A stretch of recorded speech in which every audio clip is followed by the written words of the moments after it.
So, this is the Killer Nacho again, and I'm doing another UU match, and this one actually happened directly after the one that I posted on Wednesday in the stream against Ludus Live. So I'm using more or less the same effect. I think I switched out one Pokemon. I added a Galvantula, so I kind of wanted to redeem the base of the team.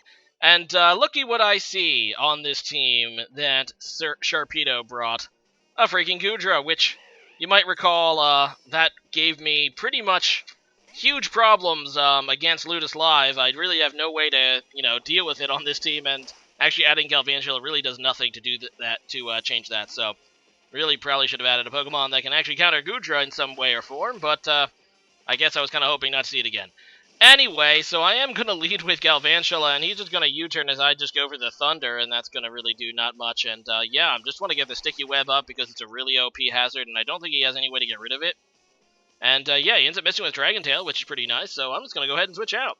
Out I go out into my Cloyster, figuring that I can take that Dragon Tail pretty okay, and, well, I mean, he would switch me out, I think, right? But either way, I can also hurt him. It's pretty much Cloyster is the only real thing I have to get rid of Goodra in any way, shape, or form, and that's with Icicle Spear. So yeah, he goes right back into his Braviary, which he led with, and yeah, he's going to go ahead and go for that U-turn, going into Lucario, which obviously is going to scare me away. I did go for a Shell Smash here, and I don't want to stay in, though.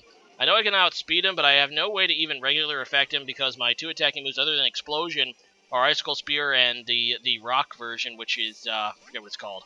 But, the one, I want to say Rock Tomb, but that's not right. It's the 5-hit Rock move because of Skill Link. You know the one. Either way, I'm going to go ahead and switch out. And I go out into my Roserade here, and doesn't do much because it's a resisted attack. He just went for the Vacuum Wave, so now I know that's probably going to be a special Lucario. And yeah, I just go for the Sleep Powder, and yeah, he just goes into Goodra, which kind of happened last time. This time, though, I'm not going to be stupid and continue to try to put it to sleep.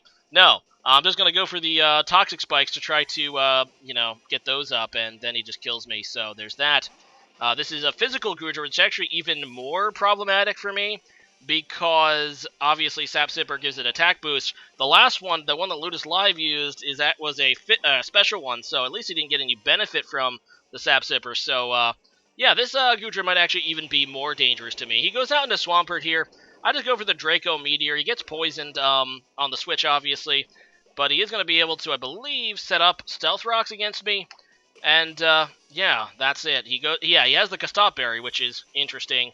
Not really sure why it was on a Swampert. I usually think of Custop Berry with Pokemon's Explosion, but whatever. Now he's just going to go for that Stealth Rocks as I go back into Cloyster. And I really should have been fearing an Earthquake here or something, but I actually decided to go for the Cell Smash, and he stays in. I'm like, oh crap, he's going to go for the Earthquake, and that's going to do a lot of damage since my defense is down. I believe what he ends up doing is just roaring me, so that's not so bad. So, yeah, just going to force Cloyster out, although he did set up Stealth Rocks. I'm going to be taking 25% when I switch back in. I don't think I have any way to get rid of them. So I get roared out into Entei, and, where's it Entei? I think it's Entei. No, it's Entei. Entei. Whatever. Actually, I think it's Entei like Hentai, right? I think that's what someone told me to remember it one time. Anyway, so he's going to go ahead and get poisoned as he goes out into Goodra here, and I'm going to go ahead and switch out. And I switch out into Cloyster here, because it's basically, as I said, the only way to deal with it, though the 25% on switching definitely hurts, and he's just going to go for an Outrage. Even with Cloyster's monstrous defense, not enough to withstand it at half HP, and that's kind of unfortunate. Although the good news is that he is locked into it, so he can't switch out, so I go into my Hydreigon, going for the Draco Meteor. I am Scarf, so, well, I probably could outspeed this anyway. Goodra's pretty slow. But, well, not actually very slow, but kind of slow. I'm pretty sure Hydreigon outspeeds it anyway. But I am Scarf, so I know I can outspeed it with the Draco Meteor, which is going to be able to take it out. So at least I don't have to worry about that Goodra anymore. It's going to go into Lucario, and I am going to switch because well, actually, do I switch? I think I do switch. I obviously want to keep Hydreigon. I believe he goes for an Aura Sphere this time. It's a little more powerful, but I'm just going to go into Nidoking for the resistance. Yeah, that's what I do. He goes for the Aura Sphere, and that's still going to do a lot to Nidoking, because Nidoking, or Nidoking, yeah, I'm just going to keep calling it Nidoking. Nidoking is pretty frail, but it does about half, a little under half. Anyway, back into Braviary now, as I set up my own Stealth Rocks, because I knew pretty much for this Braviary, although it was kind of an obvious switch, and I really don't know what to do, because I know pretty much know for a fact his Braviary is scarfed. And as you can see, it is. I don't think Braviary would outspeed Nidoking otherwise. And yeah, he just goes for the Brave Bird, and that's pretty dangerous, actually. I'm going to go into Hydreigon because I'm scarfed as well, and I'm thinking that I can outspeed it. And yeah, he is going to go ahead and switch out, not wanting to risk it. He goes out into Cofagrigus, which, you know, is this bulky ghost thing. As I actually go for a Dark Pulse, which is pretty excellent for me. Dark Pulse is going to be able to take out this thing due to the weakness, and that's pretty cool. So, at least, well, actually, no, I just go for the Draco Meteor. That's going to take it out anyway, as I recall, right? Yeah, it just takes it out. I crit it, that's what it is. I didn't go for the Dark Pulse, I went for the Draco Meteor and crit it. So that works too.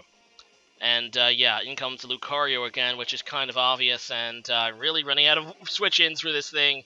Even I mean, I like the physical Lucario's better because, you know, how can you pass up a move like Extreme Speed in close combat, but any Lucario is really dangerous offensively. So I'm just going to go on to Galvantula, not because I really think it can survive, but I really just needed something as death fodder, and this was the thing to do.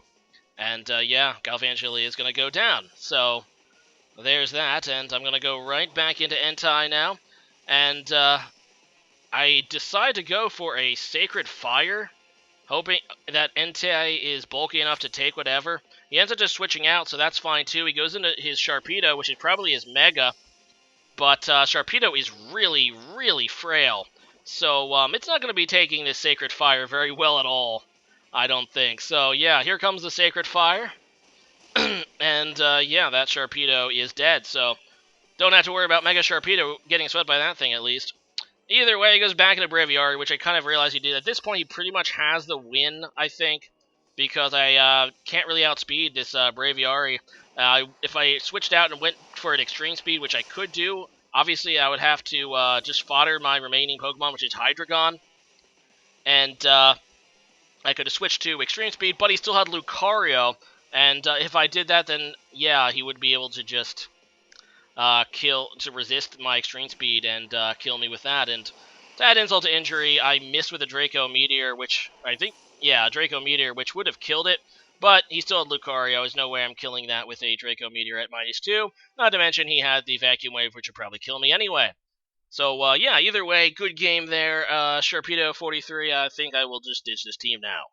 So here we are at the eve of the Sun and Moon release. In fact, by the time you are watching this video, Sun and Moon is out.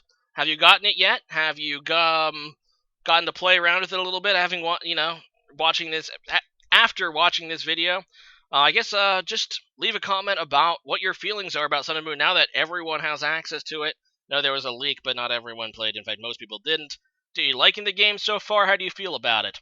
Well, leave a comment about that. I will be playing personally as soon as it releases. I'm probably going to start playing over the weekend, definitely. You know, in my own personal copy. I'm going to do a Nuzlocke on Twitch starting at some point. But, yeah, leave a comment about that, and see you guys next time later.